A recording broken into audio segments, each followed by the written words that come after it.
Hi friends,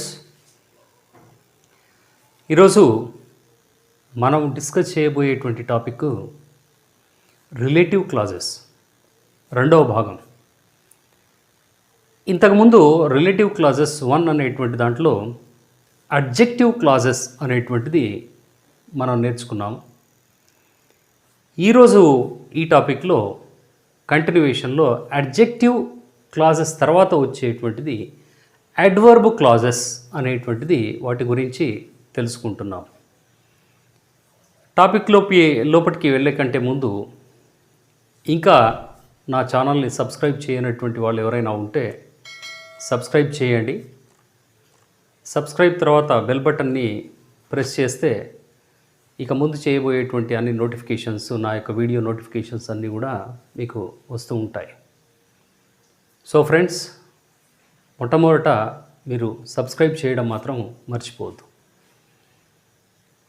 right, మనము adverb clauses అనేటువంటి ఈ టాపిక్ వస్తే ప్రీవియస్ లెసన్స్లో మనము అడ్వర్బ్స్ గురించి తెలుసుకున్నాం. అడ్వర్బ్ అనంటే ఏం చేస్తుంది అనంటే it modifies a verb or an adjective or another adverb. ఒక వర్బ్ను కానీ ఒక యాడ్జెక్టివ్ను కానీ లేదా ఇంకొక అడ్వర్బ్ను కానీ మాడిఫై చేసేది అనంటే ఎక్స్పాండ్ చేసేది, విశదీకరించేటువంటిది, వివరించేది అన్నట్టు. మాడిఫై అనంటే వివరించేటువంటి ఆ యొక్క పదాన్ని అడ్వర్బ్ అని అంటారు. క్లాజ్ అని అన్నప్పుడు గ్రూప్ ఆఫ్ వర్డ్స్, ఒక సబ్జెక్ట్ ఉండాలి, ఒక ఫైనైట్ వర్బ్ ఉండాలి, కలిగినటువంటి దాన్ని క్లాజ్ అని అంటాం. అంటే ఇక్కడ అడ్వర్బ్ అనేటువంటిది ఒక క్లాజ్ రూపంలో ఉంటుంది, ఒక సెంటెన్స్ రూపంలో ఉంటుంది అని అన్నట్టు. అడ్వర్బ్ చేసే పని చేస్తూ ఉంటుంది, మళ్ళీ క్లాజ్ మాదిరిగా ఉంటుంది అనేటువంటిది అడ్వర్బ్ క్లాజ్. సో దీని డెఫినేషన్ చూస్తే మనం ఏముంటుంది అని అంటే an adverb clause modifies a verb or adjective or another adverb. So ఇక్కడ మోడిఫై అని అంటే మనం మీనింగ్ చెప్పుకున్నాం. ఎక్స్పాండ్ అంటే విస్తరించడం, వివరించడం. ఓకే, అయితే ఈ ఎట్లా మోడిఫై చేస్తుంది అన్నటువంటి దాన్ని మనం కొన్ని ఎగ్జాంపుల్స్లో గమనిద్దాం. ఓకే, ఈ సెంటెన్సెస్లో చూస్తే అడ్వర్బ్ క్లాజెస్ని మనం గమనిద్దాం ఒకసారి. ఫస్ట్ ఇండివిజువల్గా ఉండేటువంటి సెంటెన్సెస్ని తీసుకుందాం. ఫస్ట్ దాంట్లో the home bell rings at 12:30 PM.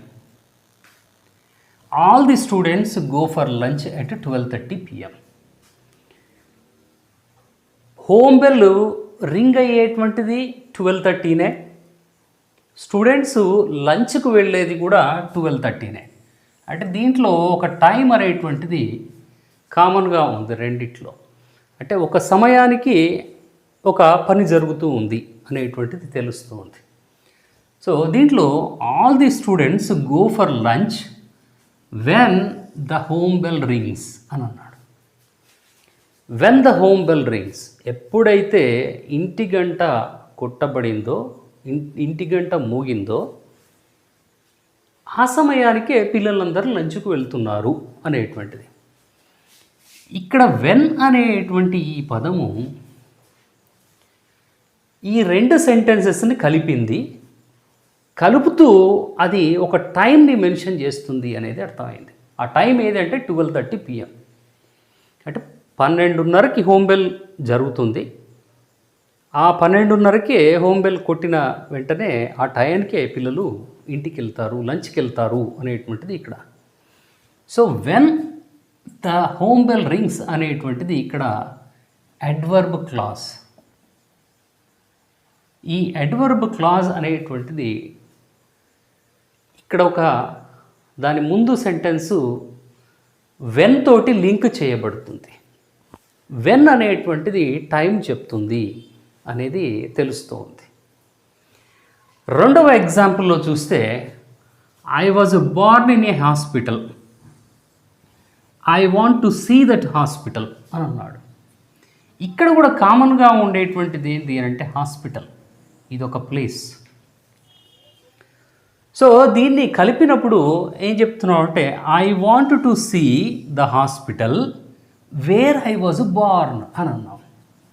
Wear I was born అనేటువంటిది ఇక్కడ అడ్వర్బ్ క్లాస్ అవుతుంది. Adverb clause. ఈ అడ్వర్బ్ క్లాజ్లో వేర్ అనేటువంటి ఈ యొక్క పదము దాని ముందు ఉండేటువంటి నౌన్ని లింక్ చేస్తూ ఉంది, ది హాస్పిటల్ అనేటువంటిది. సో ఇది ఒక ప్లేస్, అంటే ప్లేస్ గురించి చెప్తూ ఉన్నటువంటి ఇది ఒక లింకింగ్ వర్డ్, అక్కడ కంజంక్షన్గా పనిచేస్తూ ఇక్కడ దాని ముందున్నటువంటి నౌన్ని రెఫర్ చేస్తూ ఉంది కాబట్టి దాన్ని ప్రనౌన్ అని అంటాం మనం. ఇంతకుముందు అడ్జెక్టివ్ క్లాసెస్లో చూసినప్పుడు హూ, హూమ్ అన్నటువంటి, దట్, విచ్ అన్నటువంటిది చూసినప్పుడు అవి రిలేటివ్ ప్రనౌన్స్గా ఉండినాయి. ఇక్కడ ఇవి ఏం చేస్తున్నాయి అనంటే సేమ్ అదే పనిచేస్తున్నాయి కానీ అడ్వర్బ్స్గా పనిచేస్తున్నాయి. అందుకే వేర్ని ఇక్కడ మనము రిలేటివ్ అడ్వర్బ్ అని అనవచ్చు. ఎందుకని దాని ముందు ఉండేటువంటి ప్లేస్ చెప్పే పదాన్ని నౌన్ని రిలేట్ చేస్తుంది, దానికి సబ్స్టిట్యూట్గా నెక్స్ట్ సెంటెన్స్లో ఉంటుంది కాబట్టి. అట్లాగే మూడవ ఈ యొక్క సెంటెన్స్ పేర్లో చూస్తే my friend was upset, he tried to hide the reason for that. అంటే ఇక్కడ ఒక రీజన్ ఉంది, అప్సెట్ కావడానికి రీజన్ ఉంది. మై ఫ్రెండ్ వాజ్ అప్సెట్ అంటే నా ఫ్రెండ్ ఎందుకో విచారంలో ఉన్నాడు, మూడ్ ఆఫ్ అయిపోయాడు. He tried to hide the reason for that. ఆయన అప్సెట్ కావడానికి కారణం ఏంటిదో మాత్రం చెప్పడం లేదు, అది హైడ్ చేస్తూ ఉన్నాడు అని అన్నట్టు. సో దీన్ని మనం రాసినప్పుడు ఇట్లా మనం ఏం చేస్తామనంటే my friend tried to hide the reason why he was upset. ఇక్కడ why he was upset అనేటువంటిది అడ్వర్బ్ క్లాస్. ఈ why అనేటువంటిది ఇక్కడ ఉండే రీజన్ని చెప్తుంది, ఎందుకు ఆయన అట్లా ఉన్నాడు అన్నటువంటి రీజన్ని చెప్తూ ఉంది. అంటే why అనేటువంటిది కూడా ఇక్కడ లింక్ చేస్తూ రెండు సెంటెన్సెస్ని లింక్ చేస్తూ అది రిలేషన్ని కలిగి ఉంది, రీజన్ తెలిపేటువంటి పదంగా ఉంది కాబట్టి రిలేటివ్ అడ్వర్బ్గా అక్కడ పనిచేస్తూ ఉంది. సో ఫ్రెండ్స్, ఈ సెంటెన్సెస్లో వెన్ అనేటువంటి దాన్ని, వేర్ అనేటువంటి దాన్ని, వై అనేటువంటి ఈ యొక్క 3 WH వర్డ్స్ ఇక్కడ కంజంక్షన్ లాగా పనిచేస్తున్నాయి, రెండు సెంటెన్సెస్ని కలుపుతున్నాయి. అదేవిధంగా వాటికి ముందున్నటువంటి వర్డ్స్ ఏవైతే ఉన్నాయో, నౌన్స్ ఏవైతే ఉన్నాయో, లేకపోతే ఆ నౌన్ కానీ అడ్జెక్టివ్ కానీ లేదంటే ఇంకో అడ్వర్బ్ కానీ వాటిని క్వాలిఫై చేస్తూ ఉన్నాయి. కాబట్టి ఈ 3 పదాలని వెన్, వేర్, వై అనేటువంటి వాటిని మనము రిలేటివ్ అడ్వర్బ్స్ అని అంటున్నాము. సో ఇవి ఉన్నటువంటి ఆ సెంటెన్స్ స్ట్రక్చరు రిలేటివ్ క్లాజ్ అని అవుతుంది, రిలేటివ్ క్లాజ్. సో వాటి గురించే మనం చెప్పుకోబోతున్నాం. ఈ వెన్, వేర్, వై ఎలా ఉంటాయి, వాటి యొక్క ఫంక్షన్స్ ఏంటి, యూజెస్ ఏంటివి ఒకసారి చూద్దాం ఇప్పుడు విడివిడిగా. అడ్వర్బ్ క్లాజెస్లో మొట్టమొదట ఉండేటువంటి రిలేటివ్ అడ్వర్బ్ అనేది వెన్. వెన్ అంటే ఎప్పుడైతే. జనరల్గా మనం వెన్ని క్వశ్చన్స్లో వాడినప్పుడు ఎప్పుడు అన్నటువంటి అర్థంలో వాడతాం, కానీ ఇక్కడ క్లాజ్లో వాడుతూ ఉన్నప్పుడు అది కంజంక్షన్గా ఉంటుంది కాబట్టి సో ఎప్పుడైతే అన్నటువంటి అర్థాన్ని మనం తీసుకుంటాం. ఇది అడ్వర్బ్ క్లాజ్ ఆఫ్ టైమ్ అని కూడా అంటారు. So this is also called adverb clause of time. ఇదేం చేస్తుంది అని అంటే టైంని తెలియజేస్తుంది. This refers to time. అయితే ఈ టైంను రెఫర్ చేస్తూ ఉన్నప్పుడు వెన్ ఒక రిలేటివ్ అడ్వర్బ్గా ఉన్నటువంటి సందర్భంలో దాని ముందు టైంకు సంబంధించినటువంటి వర్డ్స్ కానీ ఫ్రేజెస్ కానీ ఉంటాయి. అంటే టైంను తెలియజేసేటువంటి వర్డ్స్, ఉదాహరణకి డే అని కానీ, తర్వాత ఇయర్ అని కానీ, మంత్ అని కానీ, ఇలాంటివన్నీ కూడా ఉంటూ వస్తాయి. సో వీటిని ఎగ్జాంపుల్స్లో చూద్దాము, క్లియర్గా అర్థమవుతుంది. When relative adverb. రిలేటివ్ అడ్వర్బ్గా ఇది క్లాజ్లో ఉన్నప్పుడు ఎప్పుడైతే అన్నటువంటి మీనింగ్ ఉంటుంది. కానీ మామూలుగా క్వశ్చన్స్లో ఉన్నప్పుడు ఎప్పుడు అన్నటువంటి అర్థంతో ఉంటుంది. సో ఇక్కడ చూస్తే she can't forget the year when she won several medals. So ఇక్కడ when she won several medals అనేటువంటి ఇది మనకు అడ్వర్బ్ క్లాజ్ అవుతుంది.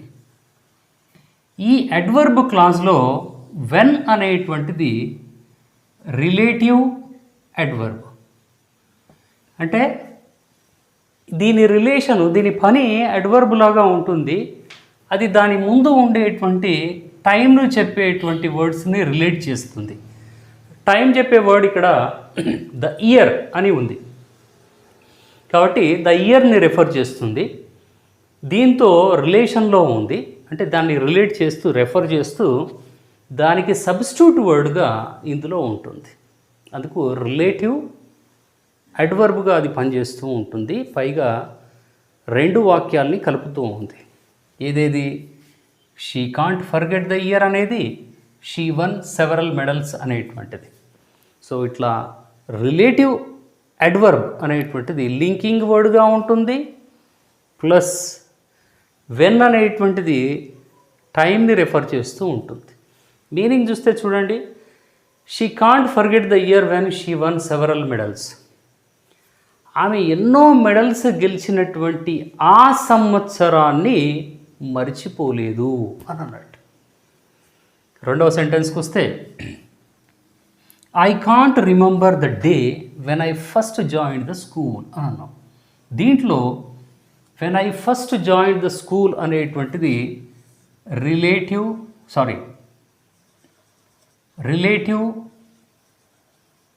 క్లాజ్. ఈ రిలేటివ్ క్లాజ్లో వెన్ అనేటువంటిది రిలేటివ్ అడ్వర్బ్. వెన్ అనేది టైం చెప్తుంది. ఇక్కడ టైం ఏముందంటే ద డే అనేటువంటిది ఉంది. మనం చెప్పుకున్నాం ద డే కానీ, ద ఇయర్ కానీ, ద మంత్ కానీ, ఇలాంటి టైము రెఫరెన్స్ని చెప్పేటువంటి పదాలను ఇది రెఫర్ చేస్తూ మోడిఫై చేస్తూ దాని ముందర వాటిని ఉండేటట్టుగా దాని ముందర ఉండేటువంటి ఈ పదాలని మోడిఫై చేస్తుంది, రిలేట్ చేస్తుంది అని చెప్పుకున్నాం. సో ఇక్కడ అర్థం తీసుకుంటే ఫస్ట్ నేను స్కూల్లో జాయిన్ అయినటువంటి ఆ యొక్క రోజుని మర్చిపోలేను అని అన్నట్టు. ఇది దీని మీనింగ్. ఎప్పుడైతే స్కూల్లో జాయిన్ అయినటువంటి ఫస్ట్ రోజు ఉందో మర్చిపోలేనటువంటిది అన్నటువంటి దాని మీనింగ్. అలాగే మూడవ సెంటెన్స్లోకి వస్తే 1947 was the year when India got independence. ఇక్కడ రిలేటివ్ క్లాజ్ అనేటువంటిది ఇది వెన్ ఇండియా గాట్ ఇండిపెండెన్స్. ఈ పార్ట్ మొత్తాన్ని మనం రిలేటివ్ క్లాజ్ అని అంటాం. అంటే సెంటెన్స్ లాగా పనిచేస్తుంది. వెన్తో అది ఉండి లింకింగ్లో దాని ముందు ఉండేటువంటి సెంటెన్స్ని కలుపుతూ ఉంది వెన్ అనేటువంటిది. సో ఈ వెన్ అనేటువంటిది ముందుండేటువంటి టైం చెప్పే వర్డ్ ద ఇయర్ అనేటువంటి దాన్ని రెఫర్ చేస్తుంది. దీని మీనింగ్ చూస్తే ఇండియా ఇండిపెండెన్స్ను పొందినటువంటి ఆ సంవత్సరమే 1947 అని అన్నాడు. ఎప్పుడైతే ఇండియా ఇండిపెండెన్స్ని పొందిందో అది 1947 అన్నటువంటి మీనింగ్ దీంట్లో ఉంది. కాబట్టి వెన్ అనేటువంటి రిలేటివ్ అడ్వర్బ్ ఇక్కడ లింకింగ్ వర్డ్గా ఉంటుంది, టైంని రిఫర్ చేస్తుంది, అది రెండు సెంటెన్సెస్ని కలుపుతుంది కాబట్టి లింకింగ్ వర్డ్గా ఉంటుంది. అది కలిసి ఉన్నటువంటి ఆ సెంటెన్సు రిలేటివ్ క్లాజ్ అని అంటారు. రిలేటివ్ అడ్వర్బ్స్లో రెండవది వేర్. వేర్ అనేటువంటి దాన్ని రిలేటివ్ అడ్వర్బ్గా ఉన్నప్పుడు ఎక్కడైతే అన్నటువంటి మీనింగ్లో వాడతాం. కానీ మామూలు క్వశ్చన్స్లో ఉన్నప్పుడు ఎక్కడ అన్నటువంటి అర్థం ఉంటుంది. దీన్ని అడ్వర్బ్ క్లాజ్ ఆఫ్ ప్లేస్ అని అంటాం మనం. అడ్వర్బ్ క్లాజ్ ఆఫ్ ప్లేస్, ఎందుకంటే వేర్ అంటే స్థలాన్ని చెప్తుంది కాబట్టి ప్లేస్ అని అంటున్నాం. కాబట్టి ఇది ప్లేస్కి సంబంధించినటువంటి నౌన్స్ను కానీ అలాంటి ఫ్రేజెస్ను కానీ ఇది తెలియజేస్తూ రెఫర్ చేస్తూ ఉంటుంది స్ట్రక్చర్లో. దీని ముందే ఉంటాయి అలాంటి పదాలు. అవి ఏవి అని అంటే రూమ్ కానీ, స్ట్రీట్ కానీ, టౌన్ కానీ, కంట్రీ కానీ, స్టేట్ కానీ అనేటువంటి ఇలాంటి పదాలు వీటిని తెలియజేస్తూ ఉంటాయి. So also called adverb clause of place. అయితే ఇది used after place or place prepositions that refer to place. అలాంటి వర్డ్స్ ఏవి అని అంటే room, street, town, country, state etcetera అని అన్నాం. వీటిని ఎగ్జాంపుల్స్లో ఒకసారి చూద్దాం. సో వేర్ అన్నటువంటి రిలేటివ్ అడ్వర్బ్, దీని మీనింగు ఎక్కడైతే అన్నటువంటిది మనము క్లాజ్లో వాడుతున్నాము. సెంటెన్సెస్లో చూస్తే వేర్ అంటే ప్లేస్ చెప్తుంది, ప్లేస్ చెప్పేటువంటి పదాలనే ఇది రెఫర్ చేస్తుంది. ఇలాంటి పదాలు వేర్కు ముందు ఉంటాయి అని అన్నట్టు. So many workers go to the place where they can get work as well as money అని అన్నాం. Where they can get work and as well as money అనేటువంటిది ఇక్కడ ఇది మొత్తాన్ని మనము అడ్వర్బ్ క్లాజ్ అని అంటున్నాం. ఈ అడ్వర్బ్ క్లాజ్లో వేర్ అనేటువంటిది రిలేటివ్ అడ్వర్బ్. ఈ రిలేటివ్ అడ్వర్బ్ ఏం చేస్తుంది అని అంటే దాని ముందు ఉండేటువంటి ప్లేస్ని రెఫర్ చేస్తుంది. ఇక్కడ ద ప్లేస్ అనే ఉంది డైరెక్ట్గా. ఈ ప్లేస్ అనేటువంటి ఈ నౌన్నే వేర్ రెఫర్ చేస్తుంది. సో దీని మీనింగ్ ఏంటంటే ఎక్కడైతే అంటే ఏ ప్లేస్లో అయితే వాళ్లకు వర్క్ మనీ వస్తాయో పొందుతారో చాలామంది అక్కడికి వెళ్తారు అని అన్నట్టు. ఇది దాని అర్థం. అట్లాగే do you know a restaurant where we get good breakfast. ఇందులో where we get good breakfast అనేటువంటిది ఈ మొత్తాన్ని మనం ఏమంటున్నాం అనంటే రిలేటివ్ క్లాజ్ అని అంటున్నాం. ఈ రిలేటివ్ క్లాజ్లో వేర్ అనేటువంటిది రిలేటివ్ అడ్వర్బ్. ఈ రిలేటివ్ అడ్వర్బ్ ఏం చేస్తుంది? ప్లేస్ను రెఫర్ చేస్తుంది. అట్లా రెఫర్ చేసే ఆ పదము దాని ముందే ఉంటుంది. అంటే నౌన్ అనేటువంటిది ప్లేస్ రెఫర్ చేసే నౌన్. రెస్టారెంట్ అనేటువంటిది ఒక ప్లేసు కాబట్టి వేర్ అనేది దీనికి లింక్ అయి ఉంది. దీని మీనింగ్ ఏంటిది అని అంటే wear we get good breakfast అంటే ఏ రెస్టారెంట్లో అయితే మంచి బ్రేక్ఫాస్ట్ దొరుకుతుందో నీకు తెలుసా? ఆ యొక్క రెస్టారెంట్ నీకు తెలుసా? అలాంటి ప్రదేశం నీకు తెలుసా అని అన్నట్టు. ఇది మీనింగ్. అట్లాగే థర్డ్ సెంటెన్స్లో చూస్తే where we spent last summer. ఇది మొత్తం గత సంవత్సరం గత సమ్మర్ గడిపినటువంటి స్థలము అని అన్నట్టు. ఏదైతే స్థలంలో మనం గత సమ్మర్ని గడిపాము అని అన్నట్టు. దీన్ని రిలేటివ్ క్లాజ్ అని అంటాం మనం. ఈ రిలేటివ్ క్లాజ్లో వేర్ అనేది రిలేటివ్ అడ్వర్బ్. Relative adverb. ఈ రిలేటివ్ అడ్వర్బ్ దేన్ని తెలియజేస్తుంది అని అంటే ప్లేస్. ఆ ప్లేస్ ఏంది ఇక్కడ అంటే హిల్ స్టేషన్, ఎత్తైనటువంటి ఒక కొండ ప్రాంతం. కాబట్టి పోయిన సమ్మరు మనం గడిపినటువంటి ఎత్తైన ఆ కొండ ప్రాంతము చాలా బ్యూటిఫుల్గా ఉంది కదా అని అన్నట్టు. బ్యూటిఫుల్గా ఉన్నటువంటి ఆ ప్రాంతము అని అన్నట్టు. సో ఈ విధంగా వేర్ అనేటువంటి రిలేటివ్ అడ్వర్బ్ ప్లేస్ని రెఫర్ చేస్తూ రెండు వాక్యాల్ని కలుపుతూ లింకింగ్ వర్డ్గా ఉంటుంది. అందుకు దీన్ని ఇట్లా ఉండేటువంటి వేర్తో కలిసి ఉన్నటువంటి ఆ సెంటెన్స్ని మనము రిలేటివ్ క్లాజ్ అని అంటాము. రిలేటివ్ అడ్వర్బ్స్లో మనము చిట్ట చివరిగా చెప్పుకునేది వై. వై అంటే ఎందుకైతే అన్నటువంటి మీనింగ్ని మనం వాడతాం ఇక్కడ. రెగ్యులర్ క్వశ్చన్స్లో అయితే వై అని అంటే ఎందుకు అనేది. ఇక్కడ దీన్ని అడ్వర్బ్ క్లాజ్ ఆఫ్ రీజన్ అని కూడా అంటాం. ఎందుకంటే వై అనేటువంటిది రీజన్నే డిమాండ్ చేస్తుంది. సో రీజన్నే అడుగుతోంది. కాబట్టే ఇది రీజన్ గురించే ఇక్కడ పనిచేస్తూ ఉంది. అలాంటి రీజన్ని డిమాండ్ చేసేటువంటి రిలేటివ్ అడ్వర్బ్గా ఇది సెంటెన్స్లో ఉంటూ వస్తుంది, లింకింగ్ వర్డ్గా ఉంటుంది. వాక్యాన్ని చూస్తే మనకు పూర్తిగా అర్థమవుతుంది. ఇప్పుడు చూద్దాం. వై అని అంటే రిలేటివ్ అడ్వర్బ్గా ఎందుకైతే అన్నటువంటి మీనింగ్లో ఉంటుంది అని చెప్పుకున్నాము. The boy does not know the reason why he failed in the exam అని అన్నాం.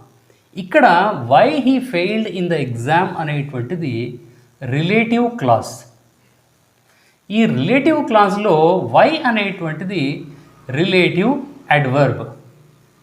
ఈ రిలేటివ్ అడ్వర్బ్ యాక్చువల్గా ఏం చెప్తుంది అన్నామంటే రీజన్ చెప్తుంది.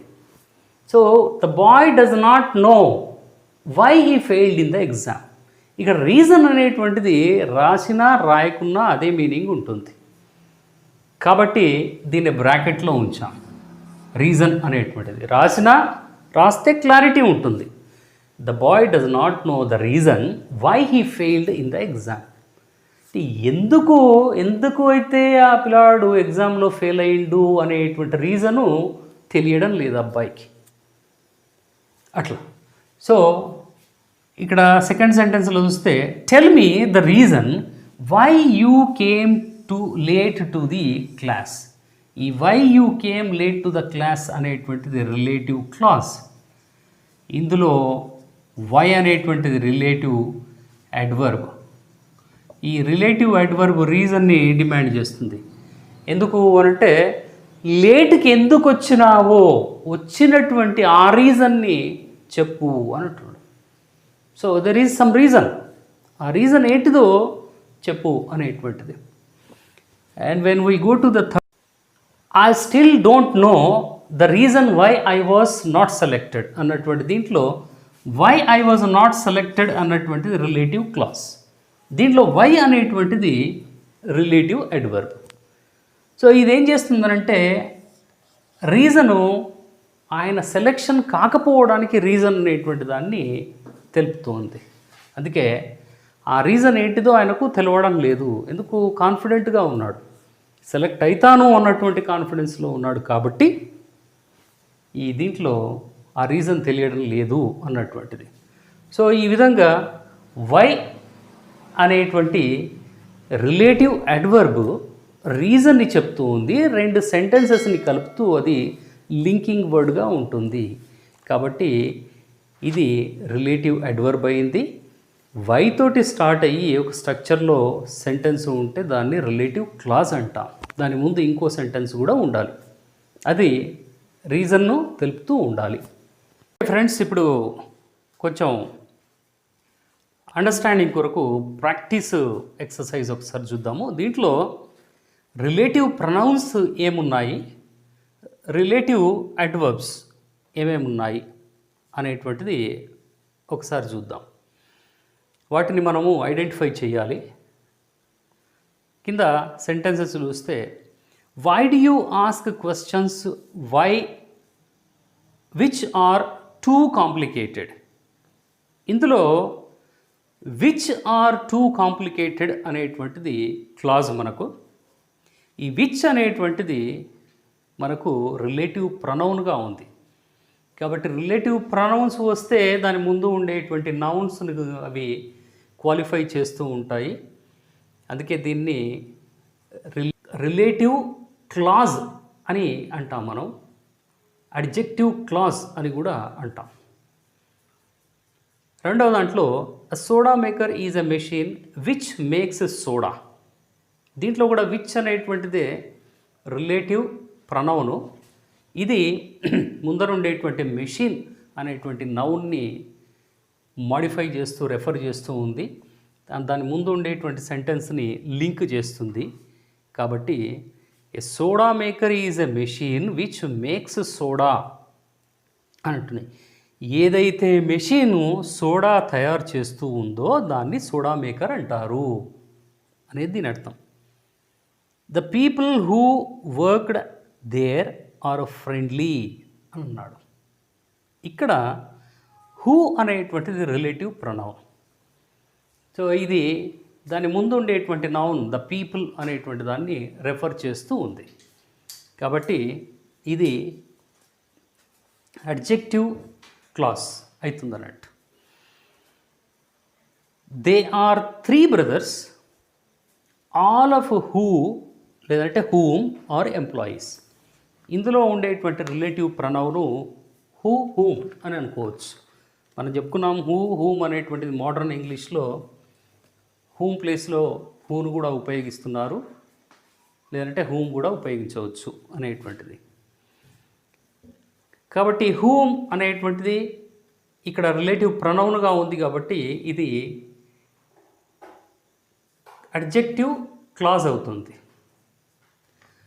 నెక్స్ట్ సెంటెన్స్లో చూస్తే that is the film which I saw in teens అని అన్నాడు. ఏదైతే ఫిలిం నేను టీన్స్లో ఉన్నప్పుడు చూశానో అదే ఇది అని అన్నట్టు. సో విచ్ అనేటువంటిది రిలేటివ్ ప్రొనౌన్ ఉంది కాబట్టి ఇది కూడా adjective clause. I still remember the day when our first pet came home. When అనేటువంటిది ఇక్కడ రిలేటివ్ అడ్వర్బ్ ఉంది. వెన్ అంటే టైం చెప్తుంది కాబట్టి ఈ రిలేటివ్ అడ్వర్బ్ ఉన్నందుకు ఇది అడ్వర్బ్ క్లాజ్ అవుతుంది. When our first pet came home అనేటువంటి ఇంత సెంటెన్స్ పార్ట్ రిలేటివ్ అడ్వర్బ్తో ఉంది కాబట్టి అడ్వర్బ్ క్లాజ్ అని అంటాం. సో దీని అర్థం తీసుకుంటే ఫస్ట్ పెట్ మన ఇంటికి వచ్చినటువంటి రోజు ఏదైతే ఉందో దాన్ని ఇప్పటికీ నేను గుర్తుంచుకున్నాను అని అన్నట్టు. 7th ఎగ్జాంపుల్లో there are various reasons why we must support them. Why అని వచ్చింది అని అంటే రీజన్ని అడుగుతుంది. రీజన్ని అడుగుతుంది కాబట్టి ఇది రిలేటివ్ అడ్వర్బు. రిలేటివ్ అడ్వర్బు ఉన్నటువంటి ఆ యొక్క స్ట్రక్చర్ ఏమవుతుంది అని అంటే అది అడ్వర్బ్ క్లాజ్. ఈ విధంగా why we must support them అనేటువంటిది ఇక్కడ అడ్వర్బ్ క్లాజ్ అవుతుంది. ఎందుకు వాళ్ళను సపోర్ట్ చేయాలి అన్నటువంటి రీజన్స్ చాలా ఉన్నాయి, రకరకాల రీజన్స్ ఉన్నాయి. లాస్ట్ సెంటెన్స్లో చూస్తే she told me a story that was very interesting. That అనేటువంటిది కూడా ఎక్కడొస్తుంది మనకు రిలేటివ్ ప్రొనౌన్గా వస్తుంది. హూ విచ్ అనేటువంటి వాటికి బదులుగా ఉపయోగిస్తామని కూడా తెలుసుకున్నాం. కాబట్టి రిలేటివ్ ప్రొనౌన్ వచ్చింది అంటే అది adjective clause. That was very interesting అనేటువంటిది ఇక్కడ అడ్జెక్టివ్ క్లాజ్ అవుతుంది. సో ఈ విధంగా మనము సెంటెన్సెస్లో రిలేటివ్ ప్రొనౌన్స్ ఉన్నాయా, రిలేటివ్ అడ్వర్బ్స్ ఉన్నాయా. రిలేటివ్ ప్రొనౌన్స్ ఉంటే అది అడ్జెక్టివ్ క్లాజ్ అవుతుంది. రిలేటివ్ అడ్వర్బ్స్ ఉంటే అది అడ్వర్బ్ క్లాజ్ అవుతుంది అనేటువంటిది. ఇవి వాటికి సంబంధించినటువంటి పదాలని వాటి ముందే ఉంటాయి, తెలియజేస్తూ ఉంటాయి. సో ఫ్రెండ్స్, ఇది ఈ లెసన్లో మనం నేర్చుకున్నటువంటి అంశం. బహుశా అడ్జెక్టివ్ క్లాజెస్ గురించి, అడ్వర్బ్ క్లాజెస్ గురించి మరియు రిలేటివ్ అడ్వర్బ్స్ గురించి ఒక అవగాహన ఈ యొక్క లెసన్లో మీకు కలిగింది అని అనుకుంటున్నాను. ఈ వీడియో మీకు నచ్చినట్లయితే లైక్ చేయండి, షేర్ చేయండి, మరియు ఏమైనా డౌట్స్ ఉంటే కామెంట్ చేయండి. Thank you very much for watching this video.